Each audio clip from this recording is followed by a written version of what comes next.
Hi, I'm John Niehaus, Director of Program Development for the National Association of Flight Instructors. I'd like to welcome you to this edition to the NAFI Briefing Room, the online video series where we take topics, get a panel together, and just discuss them and see where it goes. Today's discussion is a table for four conversation.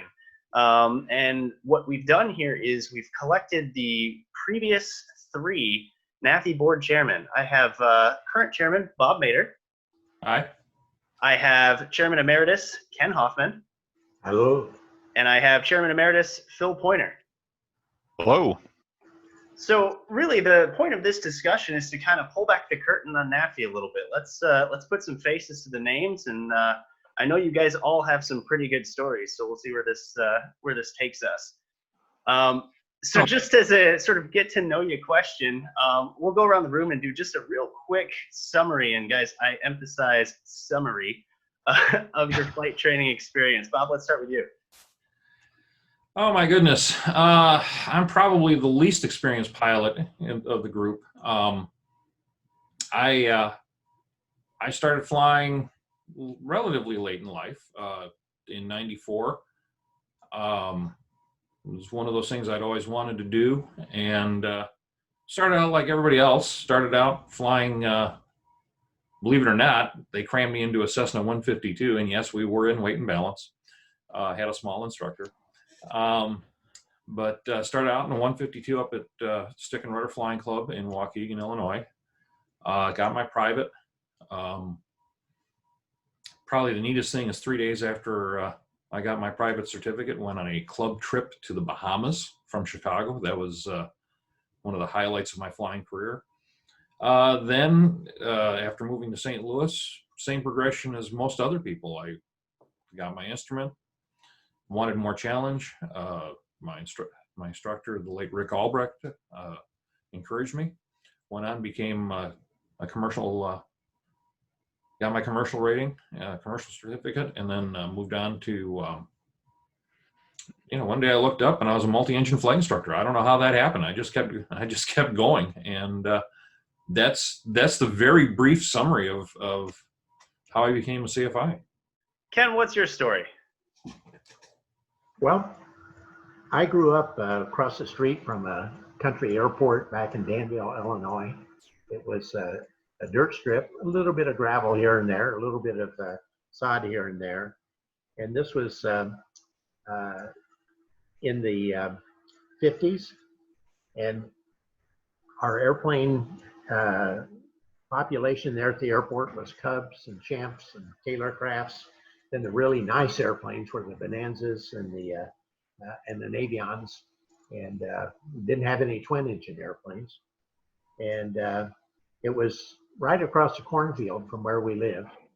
And I had two older brothers, and we all three were very interested in flying. And we had a path going through that cornfield that was so deep, when they cultivated, you could still see the path, And but this, to the disdain of our parents, they thought they would rather have us be a part of a carnival than to be a part of the airport crowd. And but then I fell in love and married Janet in June of 1957, and this was about 10 days after I graduated from high school and 2 days after I turned 18. And we headed for Colorado so I could go to the University of Denver. Had a small scholarship that would help get me kicked off. And I went to University of Denver, School of Business Industry, Business Administration, Building Industry, and Real Estate. Long toward the end of my second year, I was called in by the counselor, and he said, "You're not doing so good." And I said, "Yeah, I know." And he says, "Well, how'd you pick this school?" And I said, "Well, we had a family vacation, came through Colorado, and Colorado sure looked nicer than Illinois." And he says, "Well, how about your major?" And I said, "Well, I did best in high school in music and industrial arts." And I thought this sounded like building industry and real estate sounded better than liberal arts. He says, oh. And he says, well, your tests show you could do better. And I said, yeah. And he says, do you have a job lined up for when you graduate? I said, no. You have family in the business? I said, no. He says, well, tell me, is there anything you've ever really wanted to do? And I thought for a minute, and I said, well, the only thing I've really wanted to do is to fly. And he said, well, why don't you? And I said, well, my folks don't want me to. He said, is that a good enough reason? And I sat back and I thought, lightning is going to strike this guy. You know, thought, Sorry. really, I guess it is my choice, isn't it? So I dropped out of college and went to the local airport and lived happily ever after. And so there's a process of getting the training. Now, I had attended a ground school class, did pretty good in that, and I see from my logbook, I got my student certificate May the 4th of 60. Then I got my private pilot May the 27th of 60, and then my single multi-engine land and commercial in August of 1960. Except the bad news is that exhausted all of my funds. So then I ended up working on for Morrison Knudsen as an engineering aide on the Titan missile project out east of Denver, the missile sites.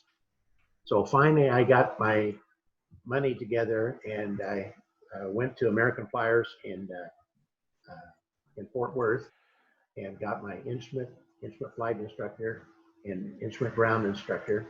And I ended up with a job at Jeffco Airport, northwest of Denver, which is now called Rocky Mountain Regional Airport, something that everybody still calls it Jeffco, of course. But that was November of 62. And then in June of 63, I saw where AOPA was running a flight training clinic at Ohio State University. And I thought, oh, I would like to teach at that. So I wrote a letter to Ralph Nelson, who is in charge of the Safety Foundation, and told him I'd like to be one of the instructors. And he accepted.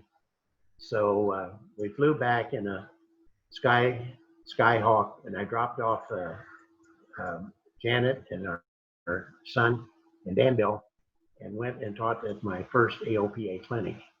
And Jackie Eggspieler put together this training program and is paid for by AOPA. And one of the lecturers that Jack lined up for us was Professor Jack Freimeyer, who spoke with us about professionalism and professional organizations. And wow, this really inspired us. So that evening we sat around on the floor with a tape deck in front of us, and we started talking about the idea of having a professional organization for flight instructors.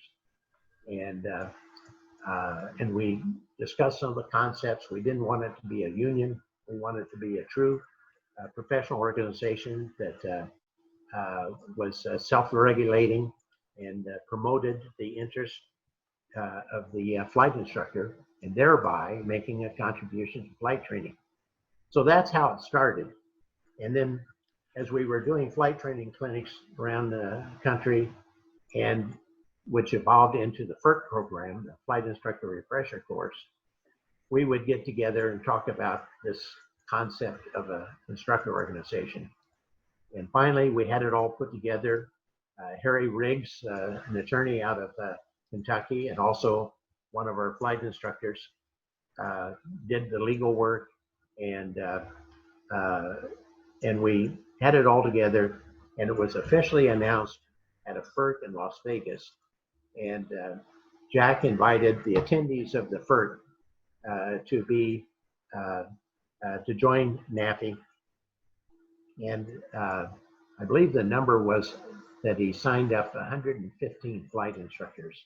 And that was, that got us off and running. And early on, we had no salaried employees. It was all volunteer. Jack's company, Aerosafe, had an office, and his wife, Joan Exbuehler, used to handle some of the financial aspects of it. No computers in those days. The membership list was 3 by 5 cards in a box, and the fees, the membership fees, were very nominal. We didn't want that to be an obstacle for anybody signing up. And then we also bootlegged from AOPA Foundation. Ralph Nelson would get us all types of materials, and we could use the secretaries and stuff like that, you know, and we would take the charges on telephone calls. So that's the way that that NAFI got started. Our randomly scheduled newsletter was done on mimeograph, and we might come out with 3 or 4 of those, maybe 5 in a year, to membership to tell them what was going on and trying to promote the organization. I dare say many instructors today would say, "What's a mimeograph?" And so that's how NAFI rolled along. We promoted it at flight training clinics and the FERCs, and gradually grew our membership. And of course, during this period, we're going through the aviation cycles, you know, a boom and bust. I've counted 5 dramatic cycles in my career in aviation. And for example, but Jackie Exbuehler started a conversation with over Esney. His first name. Anyway. Paul? No, not Paul, but the son. Tom? Tom? Thank you. Tom Pogre, about an affiliation. And that, as that progressed, Jack brought in his attorney, who's non-pilot, and to help out with the legal aspect of it. Carl Fry, that's when Carl Fry got involved in NAFI. Our affiliation with EAA was a real boost for NAFI, in that they gave us an office in their facility. They gave us a budget where we were able to hire Sean Elliott as our executive director and an assistant for him. And that was a big boost up. So that's how we got started. And then when I wanted to push back, then I said, okay, Phil is the guy. And with bribery and coercion, I was able to get the rest of the board to go along with it. That's how Phil became chairman. Now, Ken, I don't know if I can count that high, but how much dual given do you have? Dual given is a little under 6,000, about 6,000. Okay. And that's DUAL, right? Don't ask me to spell. I can't be trusted with that. UEL. Mr. DUEL. Poynor, you're up next. What's your flight training experience look like? As far as how I got into all this, I owe a lot of it, one, just the innate interest I'm sure we all had in being aviators, or even being around airplanes for that matter as a young kid. But I was fortunate to get into one of the few and early air explorer squadrons. I lived in Corpus Christi, and the Naval Air Station there was one of the first to sign on what originally had been planned to be an Air Force program. They got the ball rolling, and the Navy came in and said, "Hey, wait a minute, you guys are over in Laredo, right across the way from us, and we'd sure like to get into that as well." And so they redid the way the program worked, and right about the time I would be aging out of the Boy Scouts, the Air Explorers started up and got involved with that. Was with them for about 4 years. and achieved all of the ranks and the senior or silver explorer, I think is what they called it. But the main thing I got out of that that got me going as a pilot and paying attention to instruction was the local, the commander that ran the squadron that supported the air explorers was very big on incentivizing people.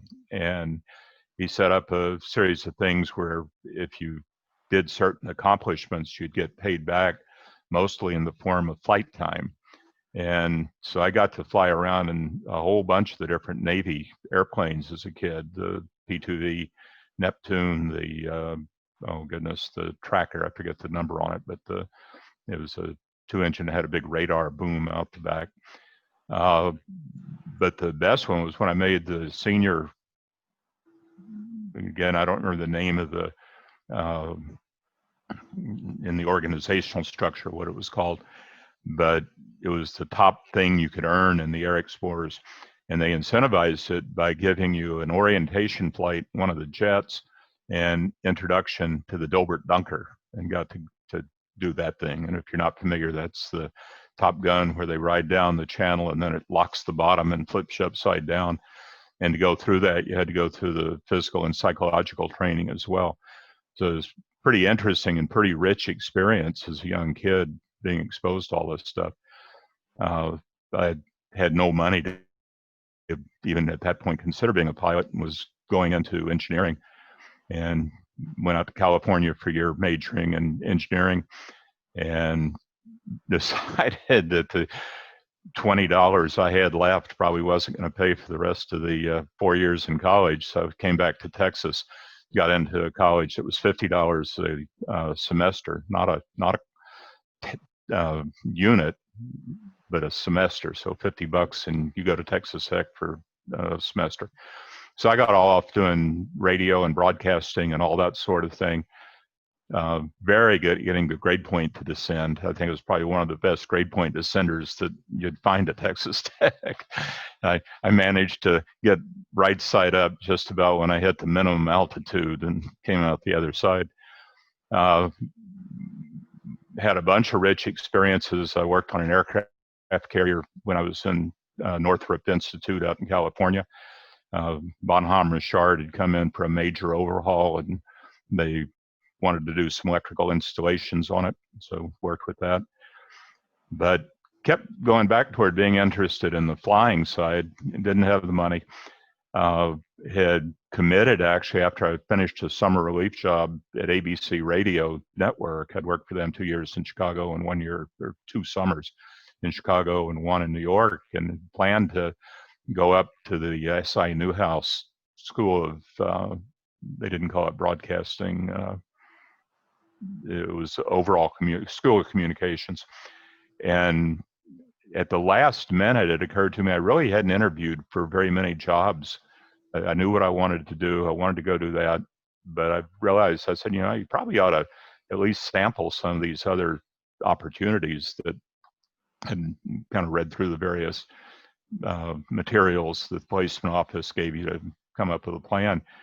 And at the last minute, near the end of the summer, I'd already gotten the apartment up in Syracuse to go to that program. I'd been accepted into it and was going up there.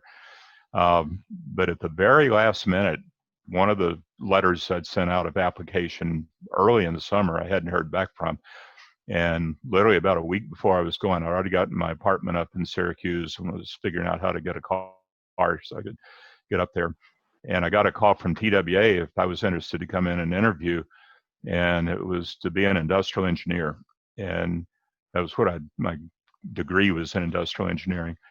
And so I figured, well, I'm gonna go check that out. Well, they got in the interview, they were talking about the various things they did in industrial engineering, but I just studied that for 4 years. So I knew what that was about, didn't pay much attention until they got to the part that they said, oh yeah, and by the way, as an industrial engineer at TWA, you get a unlimited pass that you use for business or personal, and it's a first class pass, and you can go anywhere you want in the world. And having grown up in Corpus Christi and worked on an aircraft carrier, and that was about it, the idea of being able to go anywhere in the world on this pass, it took me about 2 seconds to divert from being a disc jockey, an announcer, and engineer to going up and doing industrial engineering.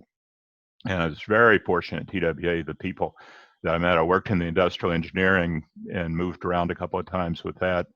Ended up doing a master's degree in, goodness, what was it in? Yeah, it was an MBA. I forget the suffix of it, but it was an MBA at DePaul University. And somehow got the notion, yeah, I think I need to go to law school too. No idea why I needed to go to law school, but signed up. And that turned out to be one of the best decisions because, one, I did well in law school. I was on the dean's list and the honor society and the law review, which is the real thing that's what you look for when you're in lawyering. And it was a 4-year program. It was a part-time program, either 3 years full-time, 4 part-time. And I was working full-time at TWA, so I figured the best way to do it was on the 4-year program, and that worked out really well because TWA paid half the tuition, and I got mostly scholarships. It only cost, a handful of bucks to be able to go there. And I did the one thing that gave some cash stipends, and I'm sitting there with all my lawyering friends and whatnot, deciding, well, what am I going to do with the money?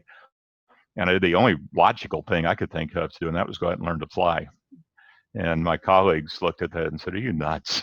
And I said, well, come right along with me when I get my license and you can decide. And I actually had a couple of my colleagues join me in the flying side 2 or 3 years out of law school. Now, Phil, Ken touched on it a little bit. What brought you into NAFI specifically? I was working, one, I was interested in getting in some of these organizations. I was interested in flying, but I knew that wasn't going to be professional flying for me. At that point, one, you couldn't wear glasses, and I wore glasses. I already had gone pretty far into my education, being an engineer and a lawyer and working for a major airline. And so I was looking for something that could use a lot of that. And what I started doing was getting involved in several of the aviation support organizations. NATA was one of the first one. I think that's probably where I met Ken, wasn't it, at NATA? Right. Yeah. And Ken really got me introduced to it. One of the early on, I'd won, I guess it was the Flight Instructor of the Year award that was held out in California. And Ken was out there a day early.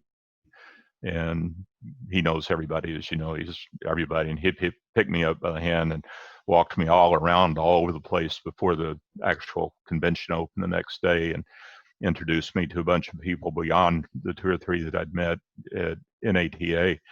And it was out of that I was just started looking for what else I could do. And I'd met Ken, and he was encouraging.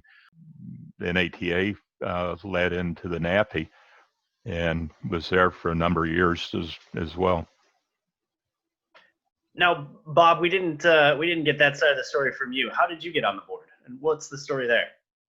What happened was I at Oshkosh, I went over to NAFI's tent, met the folks. I was a NAFI member. I'd been encouraged by my instructor, Rick, to become a NAFI member as soon as I got the CFI, or even prior to that. And so I saw that NAFI had a booth in typical go to AirVenture, you go see everybody, right? And wound up talking to Phil and Ken and a couple of other folks. I remember specifically running into Ken over while my wife and I were waiting in line to get pancakes over at LeSueur's. Ken probably doesn't remember that, but I do. Anyway, so we'd been talking, and one day Phil was coming, Phil and I had started corresponding or talking. I'm not sure how that happened. And I was overwhelmed by the talent that I'd met and thought, well, okay, these are smart people. And one day Phil was coming through Omaha, where I was at the time, and we had a nice dinner in the old market, and Phil, out of the clear blue sky, in his ABC radio voice, said, what do you think about being on the board of NAFI? And I looked at him and said, okay, you've had enough tonight. You should go. And he said, no, I'm serious. And so I said, okay, well, fine. And got nominated. There was an election at that time. We collected votes from the membership, and I was elected to the board. So guys, the organization's been around for over 50 years now. Thanks to the leadership of the board and everything that you guys have given of yourselves over the years to make this thing happen. Just out of curiosity, and I'll sort of open this up to a general conversation, for your respective terms as chairman, what are you guys most proud of? What accomplishment occurred during that period of time that you really look back on and say that was the moment? Let me go first because I'm the one in the kind of touchy area. But we were in a very difficult period, and what I'm proudest of was the transition of moving from Oshkosh over to Michigan, which led then, and I don't take a lot of the credit for this, but I think I've contributed, and I certainly went along with it, was ultimately getting the staff we have there, Loretta and John and others, the kind of, I'll call them the temporary employees that came through, and they were at the beginning of their career after having gotten out of mostly Western Michigan and then working a year or two in the booth and then moving on. And I think establishing that, being able to hand it over to John and Loretta and having it run pretty smoothly during that's the thing I think was my biggest accomplishment. You guys have really picked up the ball, especially John. I've got to give you, I mean, we had the number of people that have been in that job, and I don't think any of them have done a bad job, but it's in your blood. You're kind of like me as a lawyer and a pilot. You're kind of torn between both of them and do a good job at both of them.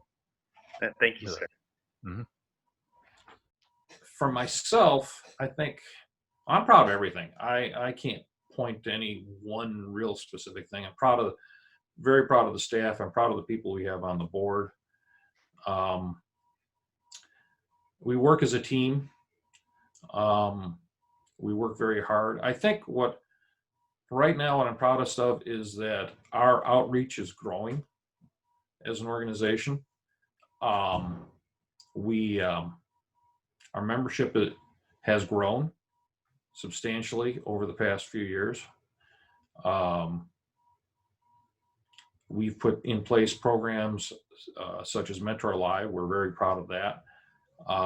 The professional development program is John's baby, and that's done amazing stuff. I've been doing some amazing things. I'm very proud to have recorded one of the classes on that. Our social media outreach, the fact that we're modernizing as an organization. We have a premier magazine that David Hipschman, our editor, director of publications, to give his proper title, has done a tremendous job with and is recognized in the industry. And I think those are some of the things of which I'm very, very proud. Excuse me. I can't. From my point, I'm so proud of NAFI and the way it has grown and the quality of the organization, the professional development program. I just love it. You know, it's just great. Our communication with the industry through our publications is good. And one time, Jason Blair and I went back to Washington for a meeting, and we were meeting with AFS 800, and they said, well, how many members do you have? Or how many flight instructors do you represent? That was the question. And Jason says something like 3,800 is my recollection. And he says, that's not right. Jason says, pardon me? He says, that's not right. He says, you represent over 70,000 flight instructors. Now, wow, that really is a good perspective to have.